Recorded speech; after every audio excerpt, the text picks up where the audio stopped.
Buddies, welcome to my channel. ఈరోజు మనం prepare చేసుకోబోతుంది hibiscus hair pack. ముందుగా ఒక 2 స్పూన్స్ ఆఫ్ హైబిస్కస్ పౌడర్ తీసుకోవాలి. ఇంట్లో మీరు తయారు చేసుకుందైనా పర్లేదు, లేదా బయట తీసుకుందైనా పర్వాలేదు. నేనైతే పర్పుల్ యాప్లో తీసుకున్నాను ఈ హైబిస్కస్ పౌడర్. నెక్స్ట్ మనం నీమ్ ఆయిల్ వేయాలి. ఈ నీమ్ ఆయిల్ ఏంటంటే నేను ఇంట్లోనే తయారు చేసుకున్నాను. వేపాకులో ఆయిల్ కలిపేసి దాన్ని సిమ్లో మరిగించాలన్నమాట ఒక 15 మినిట్స్, అంతే, వెరీ సింపుల్. నెక్స్ట్ ఇది ఒక 3 స్పూన్స్ వేసి కలుపుకుంటాం కదా.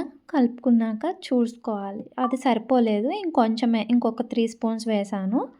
వేసి కలుపుకున్నాక కన్సిస్టెన్సీ చూసారా ఎలా ఉందో, సిల్కీగా భలే గ్లాసీగా ఉంటుంది డ్యూ టు దట్ ఆయిల్ వల్ల పర్ఫెక్ట్ కన్సిస్టెన్సీ వచ్చింది.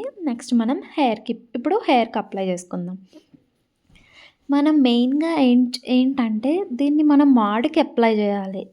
ఎందుకంటే ఇందులో వేప నూనె ఉంది కదా, ఇదేంటంటే యాంటీ బ్యాక్టీరియల్ అనమాట. మన స్కాల్ప్కి ఏమైనా బ్యాక్టీరియల్ ఇన్ఫెక్షన్స్ ఉన్నా అవన్నీ తగ్గుతాయి, చాలా మంచిది. అండ్ చాలామందికి పేలు సమస్య ఉంటుంది కదా, ఈ పేలు అయితే మొత్తం పోతాయి అసలు. నెలకి వారానికి ఒక 1 టైం పెట్టుకున్నా ఒక 1 మంత్ వాడితే, వారానికి ఒకసారి 1 మంత్కి 4 వీక్స్ వాడిన తర్వాత ఖచ్చితంగా లైస్ అయితే తగ్గిపోతాయి, అస్సలు ఒక్కటి కూడా ఉండదు.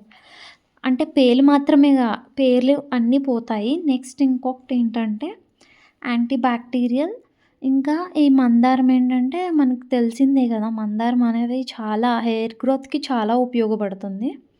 నేను మొత్తానికైతే హెయిర్ ప్యాక్ అయితే వేసేసుకున్నాను చూడండి. అని మనం 1 అవర్ పాటు ఉంచుకోవాలి. ఇంకో 1½ అవర్ కూడా ఉంచుకోవచ్చు, బట్ అంతకు మించి మాత్రం ఉంచుకోవద్దు.